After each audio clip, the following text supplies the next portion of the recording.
Guys, welcome to my YouTube channel. तो मैं हूं आपकी केमिस्ट्री एजुकेटर जयश्री। आज मैं आपको करवाऊंगी कुछ टॉपिक बचे हुए हैं जो फर्स्ट चैप्टर के अंदर हमने टाइप ऑफ रिएक्शन कर लिया था। बैलेंस्ड केमिकल इक्वेशन होगी थी और आज हम करेंगे heat in reaction, oxidation, reduction, corrosion और rancidity. So let's get start. हमारा पहला टॉपिक है हीट इन रिएक्शन। कि रिएक्शन के अंदर हीट का क्या रोल होता है, चलो वो देखते हैं। बेसिकली हम देखेंगे कि हीट अब्सॉर्ब होएगी या फिर उसके अंदर इवोल्व होएगी, रिलीज होएगी, क्या कुछ होएगा हीट का। इसके दो टाइप होते हैं। पहला है एक्सोथर्मिक रिएक्शन।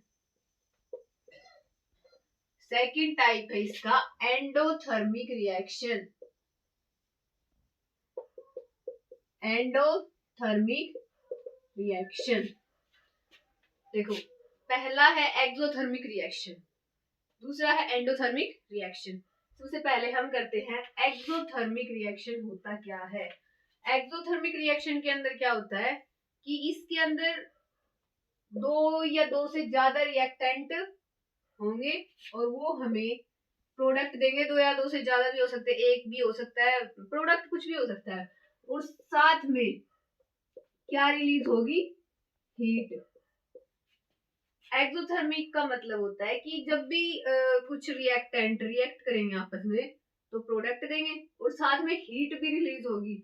उस हीट के रिलीज होने को कौन सी रिएक्शन बोलते हैं? Exothermic reaction. Exothermic reaction. चलो अब इसके कुछ एग्जांपल कर लेते हैं। सबसे पहला एग्जांपल है burning of magnesium ribbon, MgO2। क्या बनेगा? MgO और साथ में हीट। साथ में क्या मिलेगी? हीट। जब मैग्नीशियम रिबन A के कांटेक्ट में आएगा तो MgO मींस मैग्नीशियम ऑक्साइड का व्हाइट पाउडर देगा और साथ में हीट रिलीज होगी। और वो हीट कैसे होगी? डार्जलिंग फ्लेम की। उसके अंदर बहुत ज्यादा लाइट होगी व्हाइट कलर की, जो हमारी आंखों को एक बार के लिए तो बिल्कुल ऐसे शो, एक बार के लिए हमारी आंखें बंद हो जाएंगी और उन्हें खोलेंगे तो हमें कुछ दिखाई नहीं देगा, ऐसी लाइट बाहर निकलेगी। और ये नोट करो, ये एक एग्जांपल और करवाएंगे इसका। दूसरा एग्जांपल है CH4 जब CO2 के साथ रिएक्ट करेगा, O2 के साथ रिएक्ट करेगा तो हमें क्या मिलेगा? CO2 के साथ में हमें कुछ वाटर मॉलिक्यूल्स और साथ में हीट। जब मीथेन के साथ O2 रिएक्ट करेगा, कार्बन डाइऑक्साइड और H2O, ये दोनों प्रोडक्ट मिलेंगे और साथ में क्या मिलेगी? हीट। जब भी हमें प्रोडक्ट की साइड में हीट मिलती है उस रिएक्शन को हम क्या बोलते हैं? Exothermic reaction. अब करेंगे हम इसका सेकंड पार्ट, एंडोथर्मिक रिएक्शन। तब तक के लिए इसे नोट कीजिए। करेंगे इसका second part, endothermic reaction.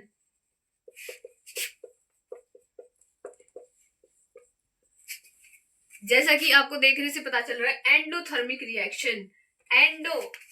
Endothermic reaction, इसमें क्या आ रहा है? एंड मतलब हीट का एंड होना, हीट का खत्म हो जाना। इस रिएक्शन में क्या होगा? कोई एक रिएक्टेंट है, उसको हम हीट देंगे तो वो हमें कुछ प्रोडक्ट देगा और यहाँ पे हीट का, प्रोडक्ट की साइड हीट का कुछ रोल नहीं होगा। इसके अंदर जो ये हीट है ये अब्सॉर्ब हो जाएगी। जब भी हम किसी रिएक्टेंट को हीट की प्रेजेंस में रिएक्ट करवाएंगे तो हमें कुछ प्रोडक्ट मिलेगा और जो हीट है वो अब्सॉर्ब हो जाएगी, हमें प्रोडक्ट में कुछ हीट नहीं मिलेगी। अब इसके कुछ एग्जांपल करेंगे। सबसे पहले क्या है इसका एग्जांपल? इसका एग्जांपल हम लेंगे FeSO4। FeSO4 को जब हम हीट देंगे तो हमें क्या प्रोडक्ट मिलेगा? Fe2O3 और साथ में SO2 प्लस SO3। इसके अंदर हीट का अब्सॉर्ब होना दिखाई दे रहा है। इसके अंदर प्रोडक्ट में क्या मिल रहा है, Fe2O3 SO2 और SO3। हीट अब्सॉर्ब होगी, हीट का एंड हो गया इसमें। और सेकंड इसका एग्जांपल हम देखेंगे CaCO3 कैल्शियम कार्बोनेट। उसको भी हम हीट की प्रेजेंस में रिएक्ट करवाएंगे तो हमें क्या प्रोडक्ट मिलेगा, कैल्शियम ऑक्साइड, और साथ में क्या मिलेगा, कार्बन डाइऑक्साइड गैस CO2। आपने देखा कि एंडोथर्मिक रिएक्शन में दो या दो से ज्यादा रिएक्टेंट या फिर एक रिएक्टेंट कुछ भी हो सकता है, उसको अगर हम हीट की प्रेजेंस में रिएक्ट करवाएंगे तो हमें कुछ प्रोडक्ट मिलेंगे। और इसको हम नाम दे, इसका एंडोथर्मिक में आपको दिखाई दे रहा है कुछ डिकम्पोजिशन रिएक्शन जो है उसके जैसा सिमिलर सा कुछ है। एक रिएक्टेंट है, उसको हम हीट दे रहे हैं और वो टूटती जा रही है, इसको हम डिकम्पोजिशन रिएक्शन के सिमिलर भी बोल सकते हैं। ये कुछ ऐसी होती है, इसके अंदर हम हीट देंगे तो वो कुछ प्रोडक्ट में टूट जाएगी और हीट इसके अंदर अब्सॉर्ब हो जाएगी और हीट का हमें कुछ प्रोडक्ट की साइड कुछ नहीं मिलेगा। करेंगे नेक्स्ट टॉपिक का नाम है ऑक्सीडेशन एंड रिडक्शन।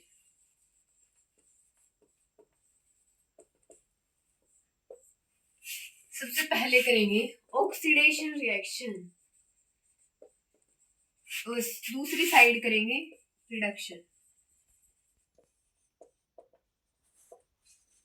ऑक्सीडेशन क्या होता है, जब भी कोई रिएक्शन हो रही होती है और प्रोडक्ट से रिएक्टेंट से हम प्रोडक्ट की साइड में जाते हैं तो ऑक्सीजन का गेन होना। इसके कुछ मेन पॉइंट देखते हैं, इसके अंदर क्या क्या होते हैं। ऑक्सीडेशन में क्या होता है, गेन ऑफ ऑक्सीजन।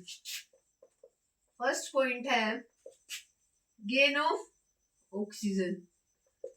और रिडक्शन के अंदर गेन किसका होता है, gain of hydrogen gas, gain of hydrogen.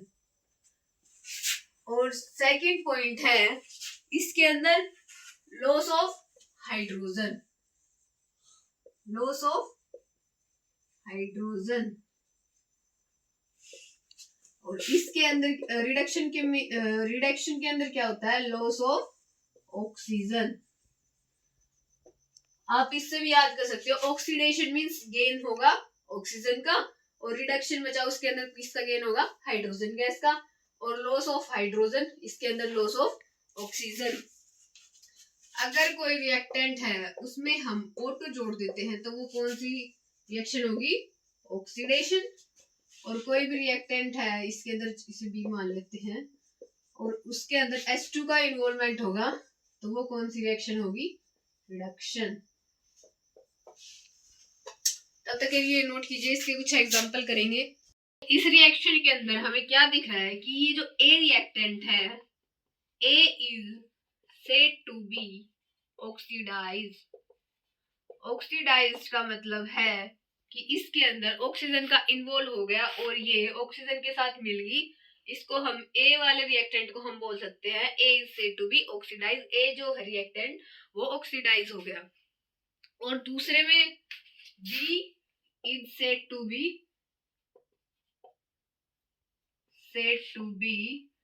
reduced।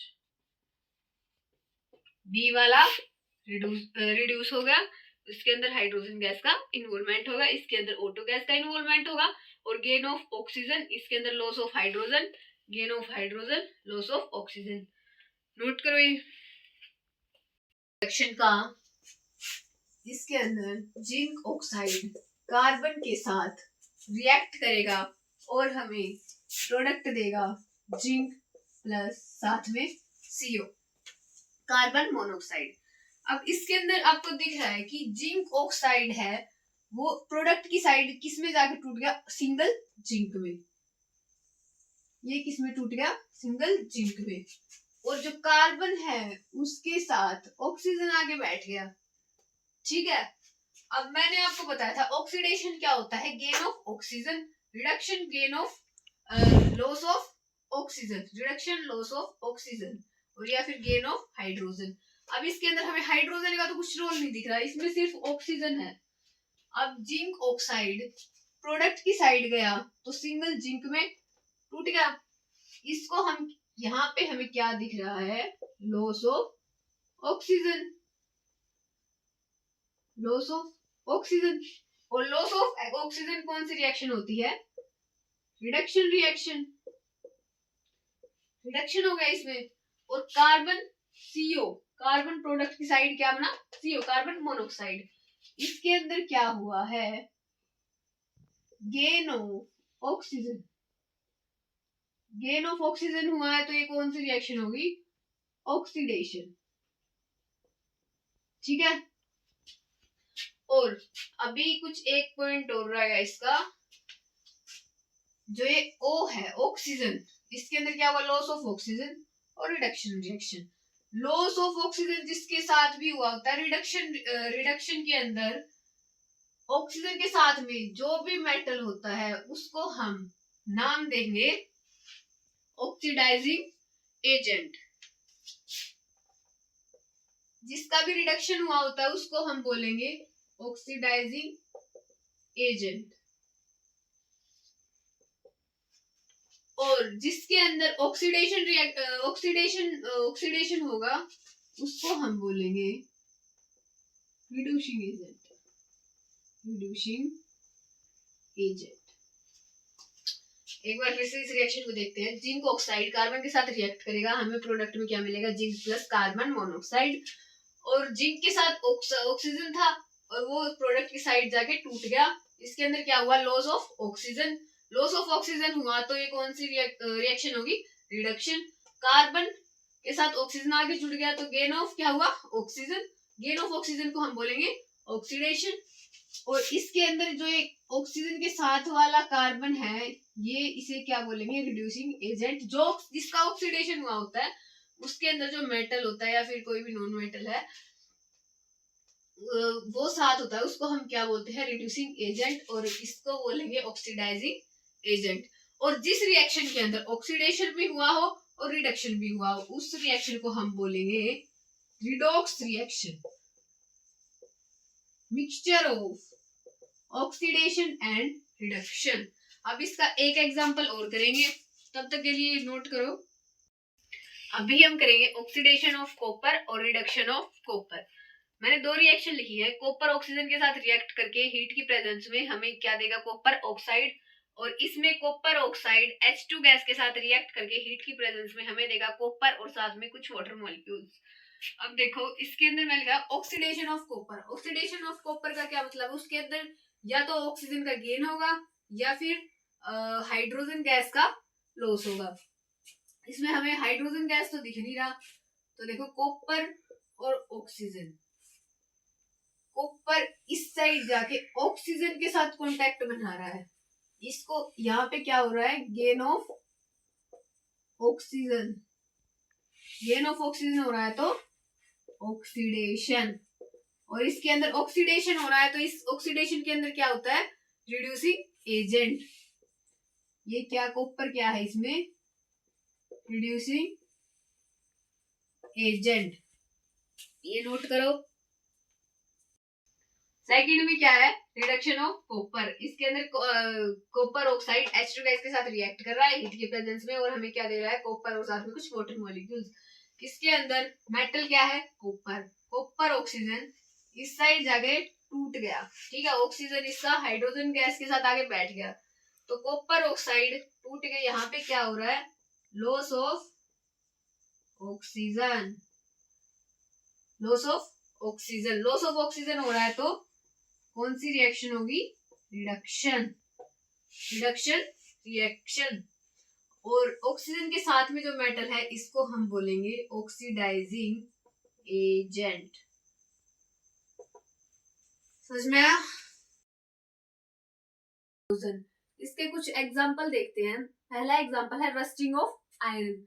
Rusting of iron क्या होता है, जब आयरन ऑक्सीजन और वाटर के कांटेक्ट में आता है तो वो Fe2O3 और साथ में कुछ वाटर मॉलिक्यूल्स ये हमें देता है। आपने देखा होगा कि कुछ लोहे की चीजें होती हैं जिनके ऊपर हम पेंट नहीं करते और वो कुछ ब्राउन ब्राउनिश कलर की हो जाती है, उसको हम क्या बोलते हैं?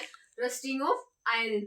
जब वो ऑक्सीजन और वाटर के कांटेक्ट में आएगी तो वो हमें रस्टिंग ऑफ आयरन देगी। रस्टिंग ऑफ आयरन का फॉर्मूला है Fe2O3। ये रस्टिंग ऑफ आयरन का फॉर्मूला है। सेकंड एग्जांपल है इसका टार्निशिंग ऑफ कॉपर। कॉपर जो होता है उसका टार्निश हो जाना। कॉपर जब भी ऑक्सीजन H2O और CO2 इसके कांटेक्ट में आएगा तो वो हमें क्या देगा? CuOH2 कॉपर हाइड्रोक्साइड और साथ में कॉपर कार्बोनेट। इसके अंदर क्या हो रहा है? ऑक्सीजन इसके अंदर देखो, यहाँ भी ऑक्सीजन ऐड हुई है, यहाँ भी ऑक्सीजन ऐड हुई है, यहाँ पे क्या हो रहा है? ऑक्सीडेशन। और copper tarnishing of copper. Copper पहले तो कुछ रेडिश रेडिश कलर का होता है, उसका टार्निश वो टार्निश हो जाता है, उसका कलर चेंज हो जाता है ग्रीन में, और रस्टिंग ऑफ आयरन में ब्राउन कलर में चेंज हो जाता है। इसके एग्जांपल फिर से देख लो। आयरन जब ऑक्सीजन और वाटर के कांटेक्ट में आएगा तो वो हमें Fe2O3 और कुछ वाटर मॉलिक्यूल मिलेंगे साथ में। टर्निशिंग ऑफ कॉपर में कॉपर HO2 और H2O CO2 के साथ कांटेक्ट में आएगा तो CuOH2 और CuCO3 हमें प्रोडक्ट देगा। और इसके अंदर क्या हो रहा है? ऑक्सीडेशन। कॉपर का क्या हो रहा है? ऑक्सीडेशन। नोट करो ये। हमारा नेक्स्ट टॉपिक है रेंसिडिटी। रेंसिडिटी इसकी चलो डेफिनेशन देखते हैं। The taste or smell of food material containing fat, oil change when it is left exposed to air for a long time. जब भी हम कोई भी फूड मटेरियल होता है उसको जब हम वो ऑयली होता है या फिर फैटी होता है, जब हम उसको एयर के कांटेक्ट में ला देते हैं तो वो रैंसिड हो जाता है वो फूड। जैसे आपने कुछ देखा होगा, जैसे चिप्स के पैकेट या कुरकुरे के पैकेट होते हैं, हम खोलते हैं तब तो वो बिल्कुल फ्रेश होते हैं, जब हम उसको खोल के बाहर ऑक्सीजन के कांटेक्ट में रख देते हैं तो वो कुछ वो नहीं बोलते कुछ, मतलब उसमें टेस्ट नहीं आता। तो वो जो कुरकुरे का पैकेट जो होता है वो उसके अंदर जो कुरकुरे हैं वो सील जाते हैं, वो क्योंकि वो ऑक्सीजन के कांटेक्ट में आ जाते हैं और उसका टेस्ट गड़बड़ा जाता है। तो उसी को हम क्या बोलते हैं? रेंसिडिटी। और oxidation of fat oil present in food material cause rancidity. जब किसी भी फूड के अंदर वो जो फूड होना चाहिए वो या तो फैटी होना चाहिए, फैट होना चाहिए, और या ऑयल का होना चाहिए। जब वो ऑक्सीजन के कांटेक्ट में आ जाते हैं तो हम उसके साथ उसे क्या बोलेंगे? ऑक्सीडेशन। जब भी अभी हमने पढ़ा था कि गेन ऑफ ऑक्सीजन क्या होता है? ऑक्सीडेशन। और जब भी कोई फूड होता है उसके अंदर फैट और ऑयल प्रेजेंट होगा, वो एयर के कांटेक्ट में आएगा तो वो कौन सी रिएक्शन होगी? ऑक्सीडेशन। अब हम इसे प्रिवेंट करने के कुछ मेथड देखते हैं। प्रिवेंटेशन, एयर टाइट कंटेनर या फिर फ्लश्ड विद नाइट्रोजन गैस। हम उस फूड को या तो एयर टाइट कंटेनर में पैक रखें ताकि उसके अंदर ना वो ऑक्सीजन पास आउट हो सके और वो फूड भी अच्छे से रहे, प्रिवेंट रहे। और फ्लश्ड विद नाइट्रोजन गैस। आपने देखा होगा कि कुछ ये जो चिप्स कुरकुरे भुजिया के पैकेट आते हैं इसके अंदर नाइट्रोजन गैस फील की हुई आती है, जिससे क्या होता है कि उसके अंदर का जो मटेरियल होता है ना, फूड मटेरियल ऑयल का, वो फ्रेश रहता है और खाने में भी टेस्ट आता है। तो या तो हम उसमें नाइट्रोजन गैस भर के रखें और या फिर एयर टाइट कंटेनर में रखें। अभी रेंसिडिटी के आपने कुछ एग्जांपल देखे। अगर आपको कुछ भी अभी तक मैं जितना भी पढ़ाया है आपको कुछ भी समझ में नहीं आया तो आप कमेंट जरूर करें, मुझे बताएं कि आपको क्या समझ नहीं आ रहा। और यहाँ पे रेंसिडिटी के लास्ट में आपका टॉपिक है चैप्टर ही कवर हो जाता है, पूरा चैप्टर हो जाता है, आपका चैप्टर कंप्लीट हो जाता है। और कुछ समझ नहीं आया तो प्लीज कमेंट करके जरूर बताएं, वीडियो को लाइक शेयर जरूर करें। Thank you so much for watching my channel.